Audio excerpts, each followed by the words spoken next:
La circulation est avant tout une question de maîtrise du territoire. La capacité de l'avoir en notre possession est le moyen de le dominer. Qui n'a jamais entendu parler de la vastitude du territoire congolais ou de l'immensité de ses ressources, du sol comme du sous-sol? Ces potentialités, d'où qu'elles se trouvent, ne peuvent nous profiter ou être transformées en véritable richesse que lorsque nous en avons accès au contact direct. C'est de cette manière qu'on peut s'en approprier réellement. Stanley, en son temps, avait déjà lancé « Sans chemin de fer, le Congo ne vaut pas un penny ». Un dicton qui démontre que, malgré ses énormes potentialités, sans infrastructure de transport, le Congo ne vaut rien. Cette évidence est d'autant certaine qu'aucun pays au monde n'a pu se développer sans avoir misé sur ses infrastructures de transport d'abord. D'où le célèbre adage qui dit « La route du développement passe par le développement de la route ». Les infrastructures de transport sont pour un État ce que le système circulatoire représente pour le corps humain. Ce sont elles qui portent la vie dans une société. Car au-delà d'assurer le désenclavement de contrées et de faciliter les échanges en permettant la mobilité des personnes et de leurs biens, ces réseaux de transport sont de véritables traits d'union entre la production et la consommation.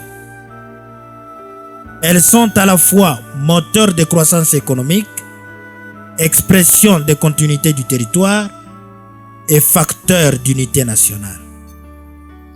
Leur imperfection est de loin la cause principale qui entrave le développement de notre pays. Nous pensons gagner le pari de la construction de routes en commençant par privilégier ce qu'on pourrait qualifier des réseaux routiers de base, réseaux autour desquels les autres routes viendront se greffer.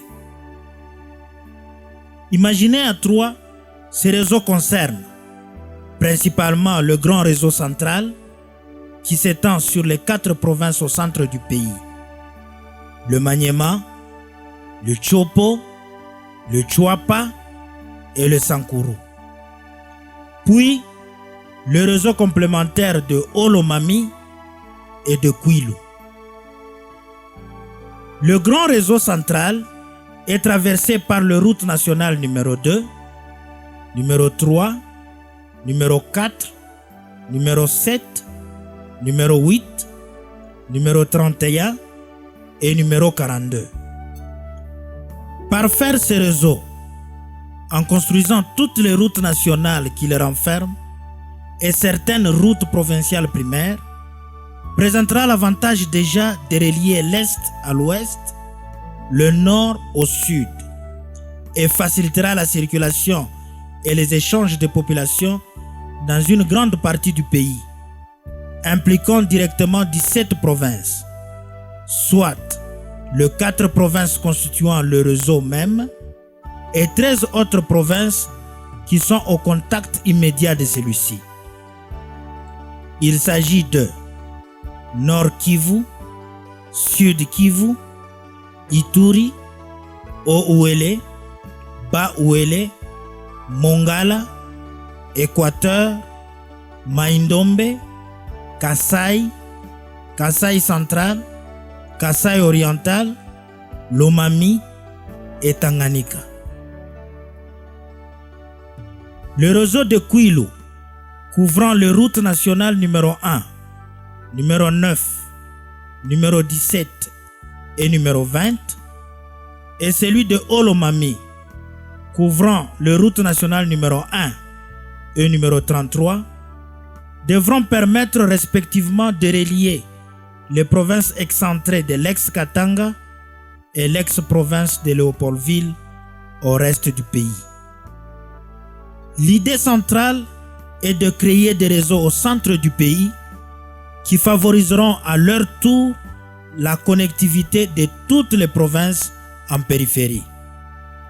Ainsi, après avoir réalisé ces réseaux de base et assuré la connexion entre eux, les routes en périphérie, qui sont internationales pour la plupart, seront construites pour relier ces 10 réseaux de base à nos frontières, nos aéroports internationaux et nos ports, qui sont les portes d'entrée et de sortie du pays.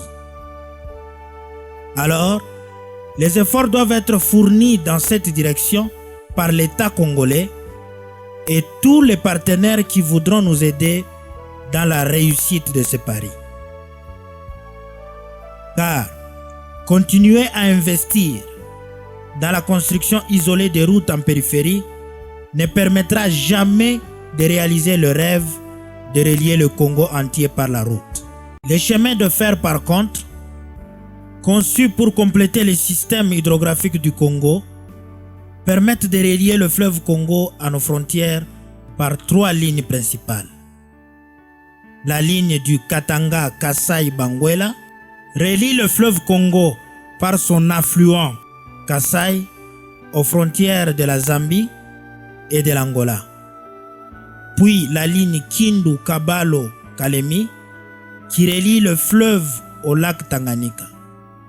Et enfin, le chemin de fer de Zouélé au nord pour relier le fleuve au lac Mobutu. Une jonction Kabalo-Kamina relie la ligne Katanga-Kasai-Banguela à la ligne Kindu-Kabalo-Kalemi pour n'en former qu'un seul réseau ferroviaire, d'ailleurs le plus important du pays, s'étendant sur la région du Katanga, la région du Kasai et le Maniema. Les chemins de fer sont aussi incorporés pour suppléer à la voie d'eau là où elle est interrompue par des chutes et des rapides. C'est le cas de la ligne Matadi-Kinshasa qui permet de contourner les cataractes du mont Bango et la ligne Kisangani-Ubundu contournant les chutes Boyoma sur le fleuve Congo. Ce complexe fluvio-ferroviaire, dont la circulation est déjà facilitée par le système hydrographique du Congo, nécessite maintenant l'intervention de l'État dans le sens de réhabiliter ou encore de créer pour chaque ligne de chemin de fer existante d'autres lignes en parallèle afin d'assurer la fluidité de la circulation. Ainsi, les routes et les voies ferrées, qui devraient en principe constituer la colonne vertébrale du système de transport sur le plan national, se trouvent aujourd'hui dans un état de délabrement très avancé et ne permettent pas aux citoyens de se déplacer convenablement. Leur réhabilitation devient aujourd'hui une priorité incontestable si l'on veut faciliter la mobilité en interne et booster l'économie du pays.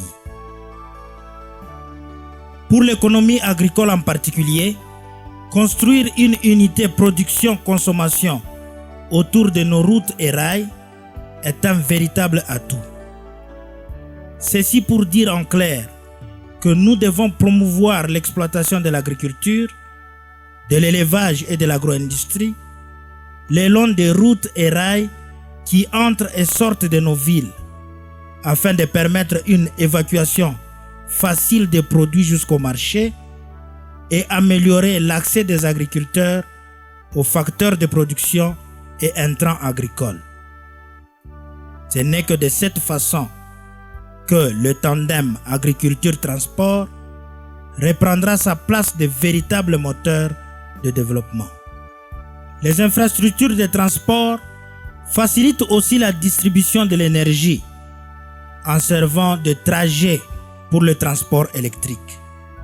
En même temps, elles favorisent le développement de toutes les autres infrastructures de réseau.